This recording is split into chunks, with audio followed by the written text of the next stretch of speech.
അസ്സലാമലൈക്കും. ഞാൻ കുറെ നേരമായി കേൾക്കുന്നു. ഞാൻ വെറുതെ എന്തെങ്കിലുമൊക്കെ മറുപടി പറഞ്ഞ് നിങ്ങളെ വാശി കൂട്ടണ്ടെന്ന് വിചാരിച്ചിട്ടാണ്. ഒന്ന് രണ്ടെണ്ണത്തിന് മറുപടി ഞാൻ പറയാം. ചിന്തിക്കുന്നവർക്ക് ദൃഷ്ടാന്തം ഉണ്ട് എന്ന് പറഞ്ഞതുപോലെ ഞാൻ വാദത്തിനല്ല വരുന്നത്. എന്റെ സുഹൃത്ത് സലീം മനസ്സിലാക്കാനും അതുപോലെ നിന്റെ സുഹൃത്തുക്കൾ ആരുണ്ടെങ്കിൽ അവരോട് പറഞ്ഞ് മനസ്സിലാക്കാനും വേണ്ടിയിട്ടാണ് ചുരുക്കി പറയുന്നത്. ദുആ ചെയ്തിട്ടുണ്ട് എന്നുള്ളത് സത്യമാണ്, നിഷേധിക്കുന്നൊന്നുമില്ല. ഞാൻ ചോദിക്കട്ടെ സലീം, നമ്മൾ ഉമ്മാക്ക് അല്ലെങ്കിൽ ഉപ്പാക്ക് അസുഖം വന്ന് നമ്മൾ ദുആ ചെയ്യാൻ പറഞ്ഞു, കരഞ്ഞ് ദുആ ചെയ്യാറുണ്ട്.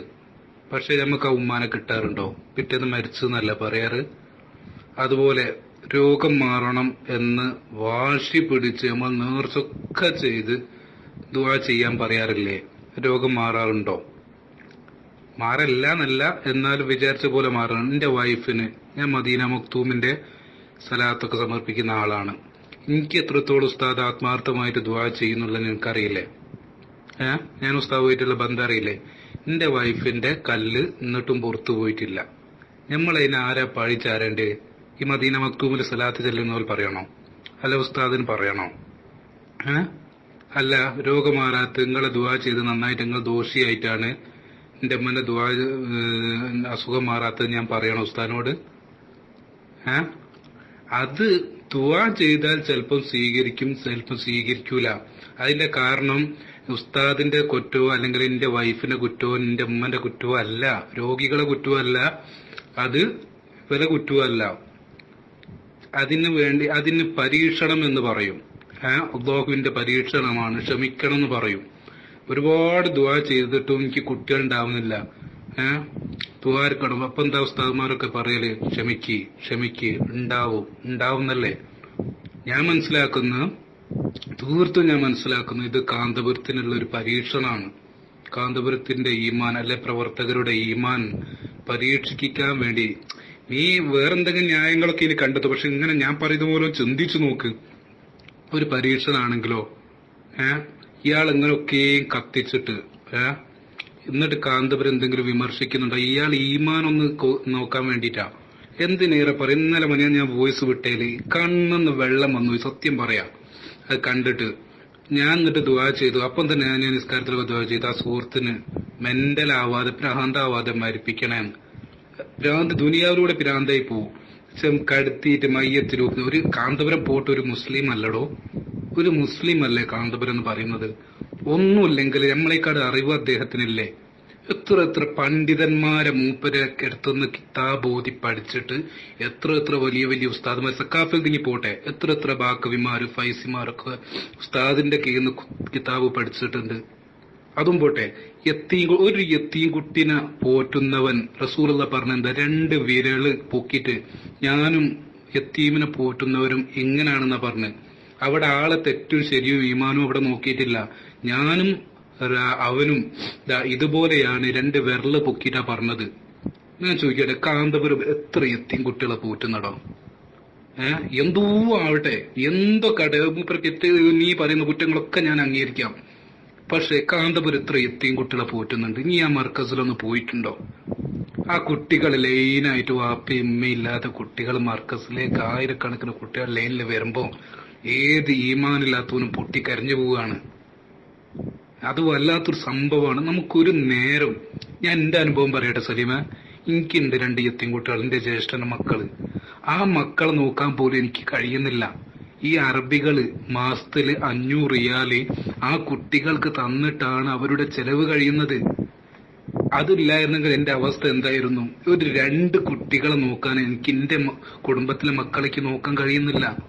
അങ്ങനത്തെ ആയിരക്കണക്കിന് യത്തീം കുട്ടികളെ അതാത് മാസം കൂട്ടിക്കൊണ്ടുവന്ന് പോറ്റി വളർത്തിയിട്ട് 10ാം ക്ലാസ് കഴിഞ്ഞിട്ട് ഇനി പോയിക്കോന്നല്ല പറയുന്നത് കാന്തപുരം.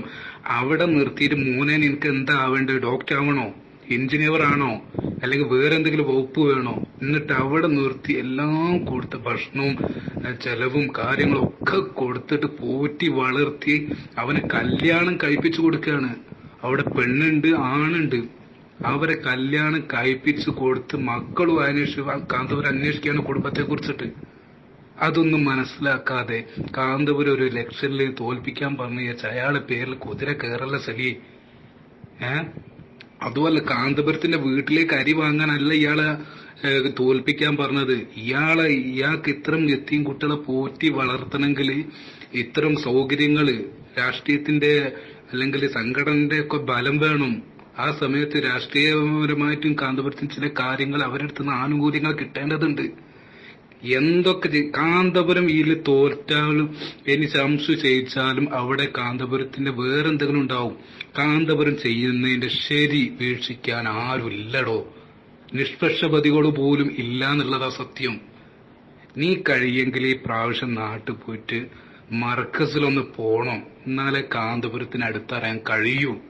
ഉസ്താദിന്റെ കൂടെ ഒന്ന് ബാക്കിൽ അദ്ദേഹം വണ്ടി ഓടിക്കുന്ന അദ്ദേഹത്തിന്റെ വണ്ടിന്റെ ബാക്കിൽ ഒന്ന് വണ്ടി എടുത്ത് പോവാൻ കഴിയണം. എന്നിട്ട് കാന്തപുരത്തിന് അടുത്തറിയണം. എന്നിട്ടേ നിങ്ങൾ വിമർശിക്കാവൂ. ഇപ്പൊ എന്റെ ജീവിതകാലത്ത് ഇങ്ങനത്തെ ഒരു പണ്ഡിതനെ ഞാൻ കണ്ടിട്ടില്ല സലി. എല്ലാ മേഖലയിലും ടച്ച് ചെയ്തുകൊണ്ട് ഇടപെടുന്ന ഒരു വ്യക്തി. ഞാൻ ചോദിക്കട്ടെ, ഈ കെ ഉസ്താദ് മറ്റേ സമസ്തന്റെ ആളായതുകൊണ്ടല്ല, അദ്ദേഹം ഇതുപോലെ എല്ലാ മേഖലയിലും ടച്ച് ചെയ്ത ആളാണോ? ഈ അടുത്ത് മരിച്ചു ചെറുശ്ശേരി ഉസ്താദ്, കുറ്റം പറയല്ല ഞാന്, അവർ ഇതുപോലൊക്കെ എല്ലാ മേഖലയും ടച്ച് ചെയ്ത ആളാണോ?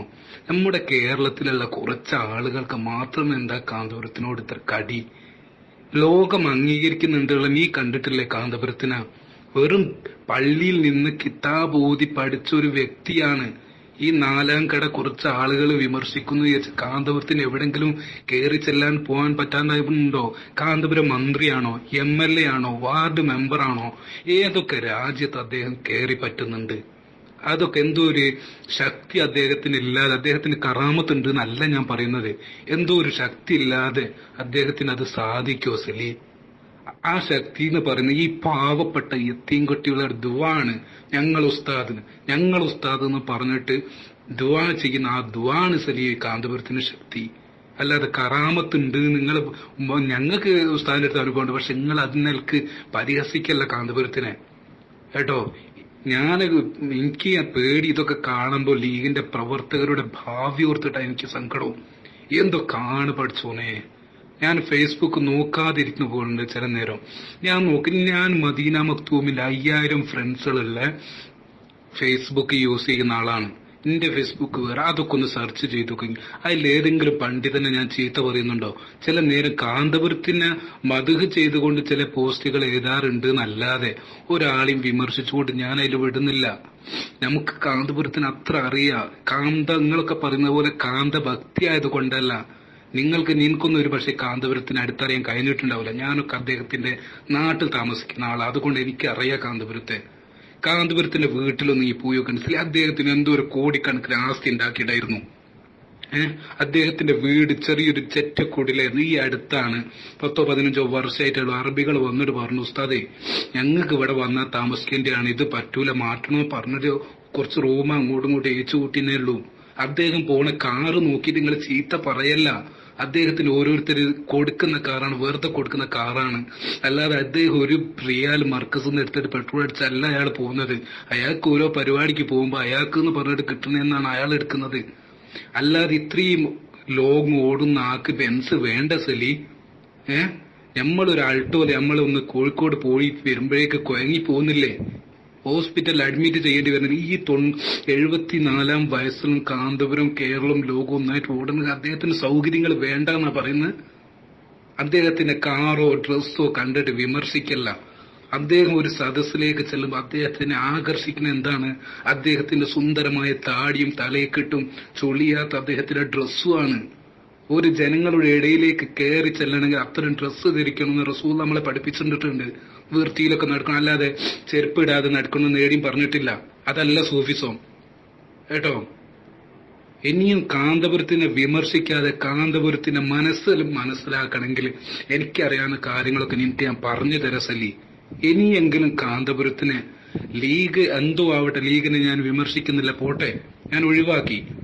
കാന്തപുരം എന്നുള്ള ആ ഒരു വിരോധം ഒഴിവാക്കിയിട്ട് സംസാരിക്കാൻ പറ ലീഗുകാരോട്. അദ്ദേഹത്തിന്റെ ഒരു നന്മ എന്തെങ്കിലും നിങ്ങളെ ഈ പറയുന്ന ഈ രാഷ്ട്രീയ ഇത്രയും MLA-മാരും രാഷ്ട്രീയക്കാരും ഉണ്ടായിട്ട് ചെയ്യാൻ പറ്റാത്തത് കാന്തപുരം ഒറ്റക്ക് മാർക്കസിൽ ചെയ്ത് കാണിക്കുന്നുണ്ടോ? അദ്ദേഹത്തിന്റെ വിദ്യാഭ്യാസ സമുച്ചയം ഒന്ന് പോയി കാണും മർക്കസിൽ, എന്നിട്ട് വേണം നമ്മൾ വിലയിരുത്താൻ.